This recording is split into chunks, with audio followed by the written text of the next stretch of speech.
Voilà un sujet complexe que celui de la chance, surtout à la crise de la quarantaine. On baigne dans ce concept depuis la naissance. Il est trop mignon, il a de la chance, il a la plus grosse part du gâteau, il a de la chance, il était assis au meilleur endroit, il a de la chance. Récemment, j'ai même entendu un homme d'une trentaine d'années me dire, à travers la vitre de sa voiture, « Tout le monde n'a pas la chance d'avoir un gros 4x4 », en référence à ma voiture.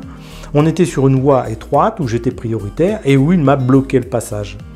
Sauf que la chance, c'est plutôt le travail que j'ai fourni pour pouvoir acheter cette voiture-là. Cette personne-là se met des limites si sa croyance est que seule la chance lui permettra d'obtenir des biens matériels, pour autant qu'on puisse leur attribuer une importance. On met la chance à toutes les sauces, surtout là où elle n'y est pour rien. Après, il faudrait évaluer ce qu'est la chance selon les cultures et comment elle s'applique à notre vie quotidienne. Si la chance est de tomber sur la plus grosse fraise du panier, je vous concède la notion, sans toutefois trouver un intérêt particulier à l'accueillir, cette notion. Et puis, ce qui me gêne le plus, c'est que si l'on accepte le concept de chance, eh bien on accepte également celui de malchance. Alors là, autant ne plus rien faire. J'ai vu des personnes en panne de voiture dire qu'elles avaient de la malchance, au lieu de bien entretenir leur voiture. Ou aussi d'accepter le fait qu'une pièce peut casser sans que la chance puisse interférer.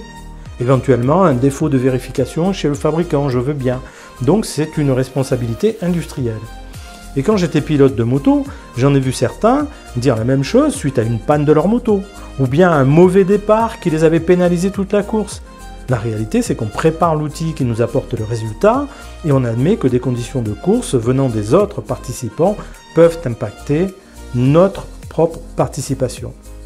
Et on reste focus sur l'essentiel, faire de son mieux. Donc, mettre la malchance en avant pour se dédouaner de bien faire les choses me paraît un manque de responsabilité. Vous êtes responsable du bon déroulement de vos activités et du matériel nécessaire à ces activités. Et plus généralement, vous êtes responsable du bon déroulement de votre vie. Sinon, ce sont des prétextes que vous élevez au rang de vérité. Et là, cela explique le dysfonctionnement de votre existence. Je vous rassure, tout le monde croit plus ou moins que les événements se déroulent avec une part d'aléas qui peuvent être favorables ou défavorables. Moi le premier. Mais cela ne revient pas à se trouver des excuses qui portent les noms de chance ou de malchance. Bon, c'est un peu rude. Et si vous êtes en pleine crise de milieu de vie, ce que je vous dis peut vous sembler difficile à entendre.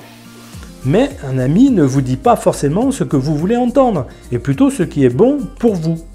Croire en sa chance, c'est se passer du vrai pouvoir que permet la vie. Celui de faire les choses après les avoir imaginées et même rêvées, au lieu de les attendre et de fuir la réalité. Bien entendu, j'ai des croyances qui me confortent et m'encouragent, des croyances qui me font du bien. Elles me permettent d'inverser tout le poids des croyances limitantes que l'on nous met en tête depuis la naissance. Concernant ce sujet de la chance, je crois que j'ai mes chances de réaliser ce que je veux si je fais ce qui est adapté. Je crois en mes chances de faire tout ce qui me fait du bien. Je crois que la vie doit être vécue pour ressentir plein d'émotions, en acceptant les moments difficiles et en appréciant les moments agréables. Je crois que l'on vit pour apprendre sans cesse sur soi et s'améliorer en découvrant ce qu'il y a de mieux en soi. Voilà pour quelques-unes de mes croyances. Ce que je sais, par contre, c'est que vous avez la possibilité de changer votre vie en mieux si vous vous investissez pour y arriver. Et ça, je ne le crois pas. Je le sais. C'était Didier, votre partenaire vers le meilleur de vous-même. Vivez bien votre vie. À vous, et je vous dis à bientôt.